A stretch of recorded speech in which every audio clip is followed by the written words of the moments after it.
Hello, my name is Dawn Barnes, and this is my video submission for Justice with Michael Sandel.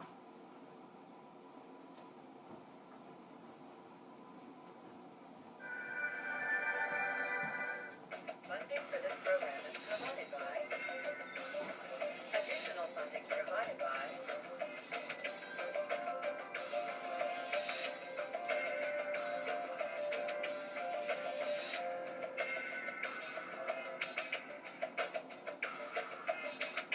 Justice with Michael Sandel, titled The Moral Side of This is, of course, about justice, and we begin with a story.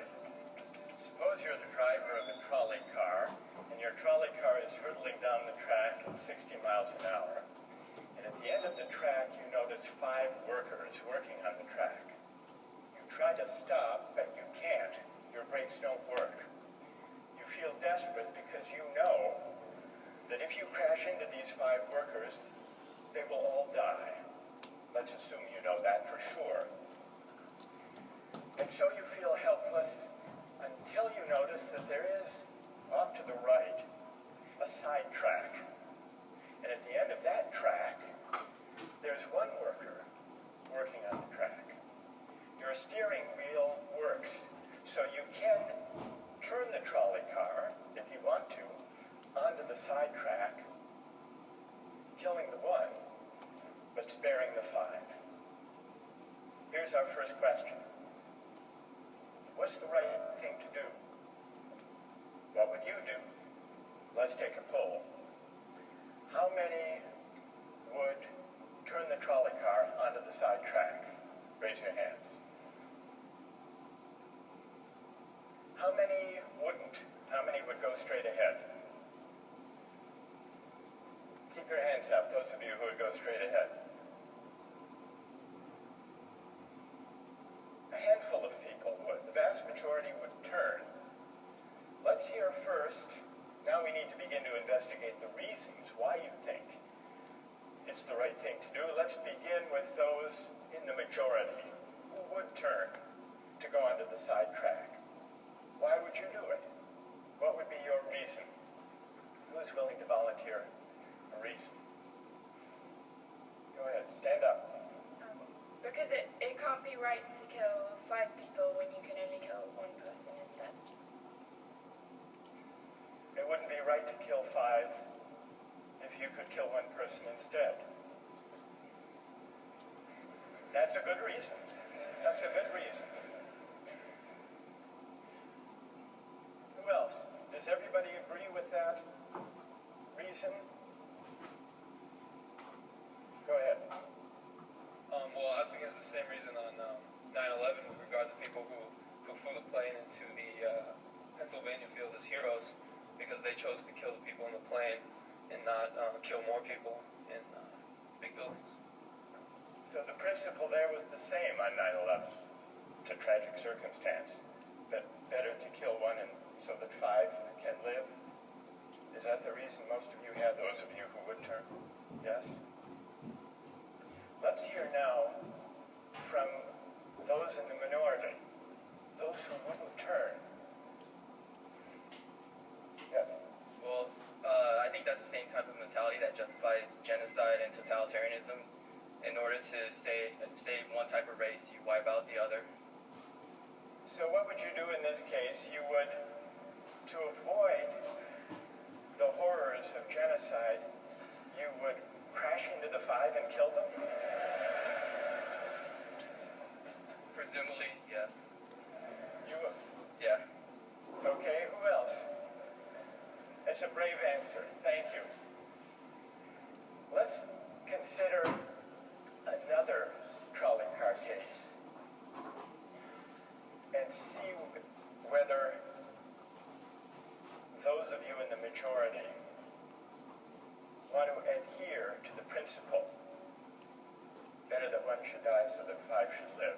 This time you're not the driver of the trolley car, you're an onlooker. You're standing on a bridge overlooking a trolley car track. a trolley car. At the end of the track are 5 workers. The brakes don't work. The trolley car is about to careen into the 5 and kill them. And now, you're not the driver. You really feel helpless until you notice, standing next to you, leaning over the bridge, is a very fat man. And you could give him a shove. He would fall over the bridge, onto the track, right in the way of the trolley car. He would die, but he would spare the 5. Now, how many would push the fat man over the bridge? Raise your hand. How many wouldn't? Most people wouldn't. Here's the obvious question. What became of the principle? Better to save 5 lives even if it means sacrificing one. What became of the principle that almost everyone endorsed in the first case? I need to hear from someone who was in the majority in both cases. How do you explain the difference between the two? Yes. The second one, I guess, involves an active choice of pushing the person down, which I guess that person himself would otherwise not have been involved in this situation at all, and so to choose on his behalf, I guess, to involve him in something that he otherwise would have escaped is, I guess, more than what you have in the first case, where the 3 parties, the driver and the 2 sets of workers, are already, I guess, in the situation. But the guy working, the one on the track off to the side, he didn't choose to sacrifice his life any more than the fat man did he? That's true, but he was on the tracks, and This guy was on the bridge. Go ahead, you can come back if you want. All right, it's a hard question. You did well. You did very well. It's a hard question. Who else can find a way of reconciling the reaction of the majority in these 2 cases? Yes. Well, I guess in the first case where you have the 1 worker and the 5, it's choice between those 2, and you have to make a certain choice, and people are going to die because of the trolley car, not necessarily because of your direct actions. The trolley car is a runaway thing, and you're making a split-second choice, whereas pushing the fat man over is an actual act of murder on your part. You have control over that, whereas you may not have control over the trolley car. So I think it's a slightly different situation. All right, who has a reply? No, that's good. Who has a way? Who wants to reply? Is that a way out of this? I don't think that's a very good reason, because you choose to, it's either way you have to choose who dies, because you either choose to turn and kill the person, which is an active conscious thought to turn, or you choose to push the fat man over, which is also an active conscious action. So either way you're making a choice. Do you want to reply? Well, I'm not really sure if that's the case. It just still seems kind of different, the act of actually pushing someone over onto the tracks and killing him. You are actually killing him yourself. You're pushing him with your own hands. You're pushing him, and that's different than steering something that is going to cause death into another. You know, it doesn't really sound right saying it now. No, it's good. I'm up here. It's good. What's your name? Andrew. Andrew, let me ask you this question, Andrew. Yes. Suppose, standing on the bridge, next to the fat man, I didn't have to push him. Suppose he were standing over a trap door that I could open by turning a steering wheel like that.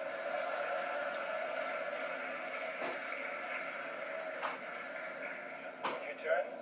For some reason, that still just seems more wrong. Right? I mean, maybe if you accidentally leaned into the steering wheel or something like that. But or say that the car is hurtling towards a switch that will drop the trap. Then I can agree with that. Fair enough. It still seems wrong in a way that it doesn't seem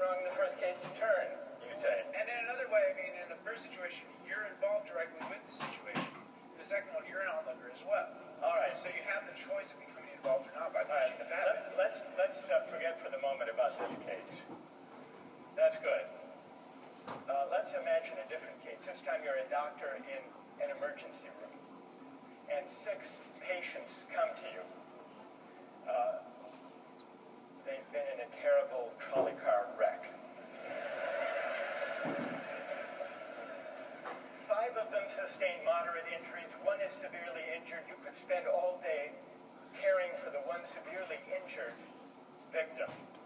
But in that time, the 5 would die. Or you could look after the 5, restore them to health, but during that time, the 1 severely injured person would die. How many would save the 5? Now is the doctor. How many would save the 1? Very few people. Just a handful of people. Same reason, I assume. 1 life versus 5? Now consider another doctor case. This time you're a transplant surgeon, and you have 5 patients, each in desperate need of an organ transplant in order to survive. 1 needs a heart, 1 a lung, 1 a kidney, 1 a liver, and the 5th, a pancreas. And you have no organ donors. You are about to see them die.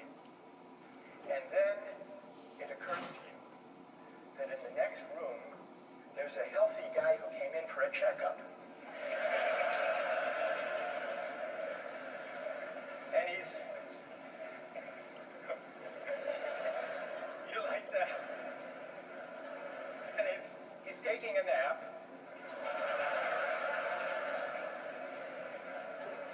You could go in very quietly, yank out the 5 organs, that person would die, but you could save the 5. How many would do it? Anyone? How many? Put your hands up if you would do it.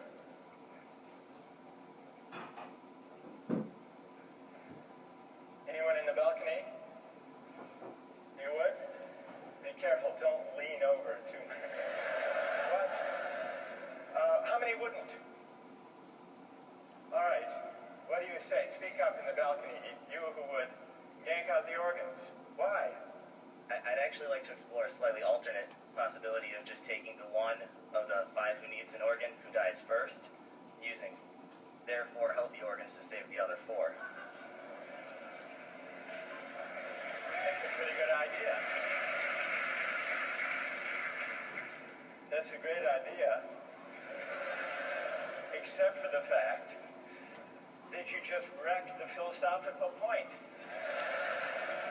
Well, let's step back from these stories and these arguments to notice a couple of things about the way the arguments have begun to unfold.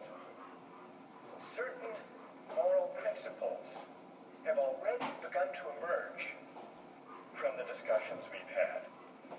And let's consider what those moral principles look like. The first moral principle that emerged in the discussion said the right thing to do, the moral thing to do, depends on the consequences that will result from your action. At the end of the day, better that 5 should live, even if 1 must die. That's an example of consequentialist moral reasoning. Consequentialist moral reasoning locates morality in the consequences of an act, in the state of the world that will result from the thing you do. But then we went a little further, we considered those other cases, and people weren't so sure about consequentialist moral reasoning. When people hesitated to push the fat man over the bridge, or to yank out the organs of the innocent patient, people gestured toward reasons having to do with the intrinsic quality of the act itself. Consequences be what they may.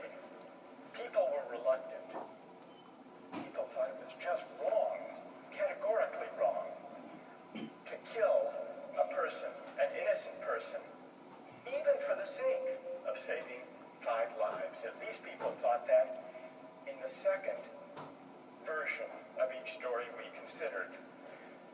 So this points to a second categorical way of thinking about moral reasoning.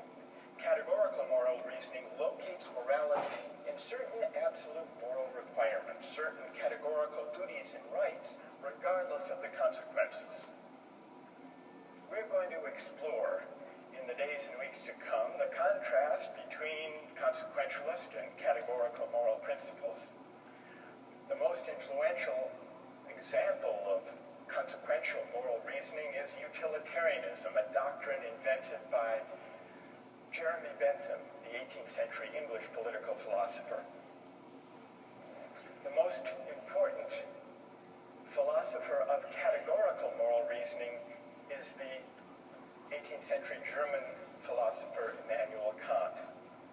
So we will look at those two different modes of moral reasoning, assess them, and also consider others. If you look at the syllabus, you'll notice that we read a number of great and famous books. Books by Aristotle, John Locke, Immanuel Kant, John Stuart Mill, and others. You'll notice, too, from the syllabus that we don't only read these books. We also take up contemporary political and legal controversies that raise philosophical questions. We will debate equality and inequality, affirmative action, free speech versus hate speech, same-sex marriage, military conscription, a range of practical questions. Why? Not just to enliven these abstract and distant books, but to make clear, to bring out what's at stake in our everyday lives, including our political lives, for philosophy. And so we will read these books, and we will debate these issues, and we'll see how each informs and illuminates the other. This may sound appealing enough, but here I have to issue a warning. And the warning is this: to read these books in this way, as an exercise in self-knowledge, to read them in this way carries certain risks. Risks that are both personal and political. Risks that every student of political philosophy has known. These risks spring from the fact that philosophy teaches us and unsettles us by confronting us with what we already know. There's an irony. The difficulty of this course consists in the fact that it teaches what you already know. It works by taking what we know from familiar, unquestioned settings and making it strange. That's how those examples worked. The hypotheticals with which we began, with their mix of playfulness and sobriety. It's also how these philosophical books work. Philosophy estranges us from the familiar, not by supplying new information, but by inviting and provoking a new way of seeing. But, and here's the risk, once the familiar turns strange, it's never quite the same again. Self-knowledge is like lost innocence. However unsettling you find it, it can never be unthought or unknown. What makes this enterprise difficult, but also riveting, is that moral and political philosophy is a story. And you don't know where the story will lead, but what you do know is that the story is about you. Those are the personal risks. Now what of the political risks? One way of introducing a course like this would be to promise you that by reading these books and debating these issues, you will become a better, more responsible citizen. You You will examine the presuppositions of public policy. You will hone your political judgment. You will become a more effective participant in public affairs. But this would be a partial and misleading promise. Political philosophy, for the most part, hasn't worked that way. You have to allow for the possibility that political philosophy may make you a worse citizen rather than a better one, or at least a worse citizen before it makes you a better one. And that's because philosophy is a distancing, even debilitating activity. And you see this going back to Socrates.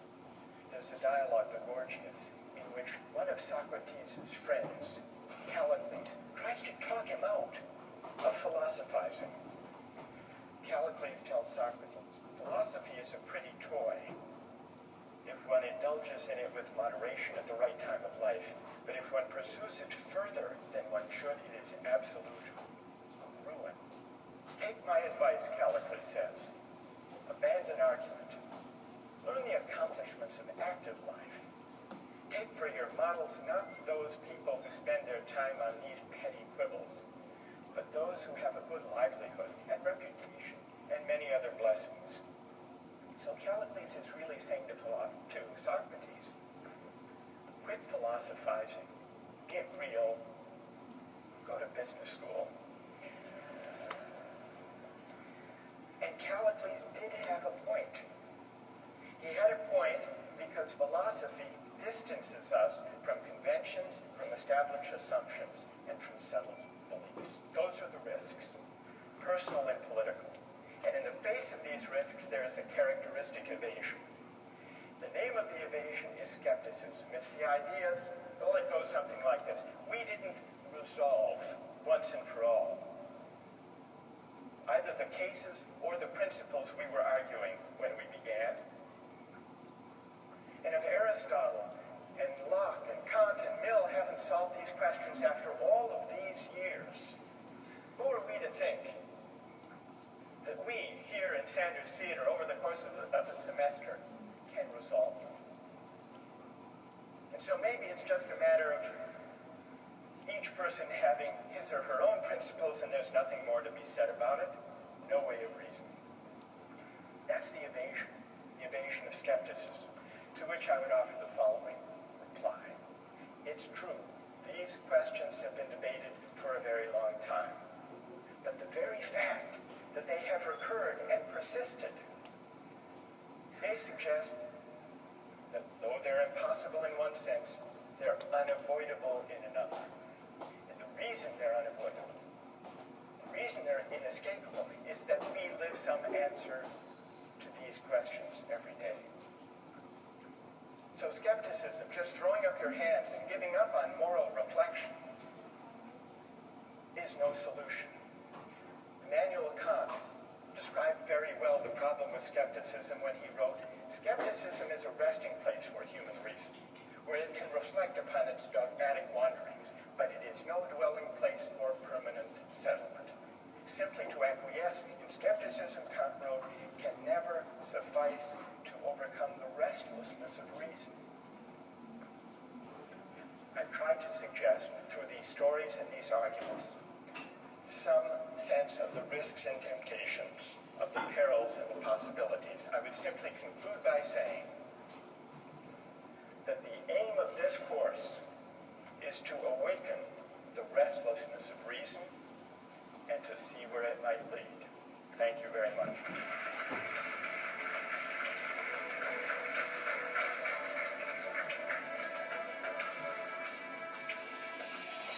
Like, in a situation that desperate, you have to do what you have to do to survive.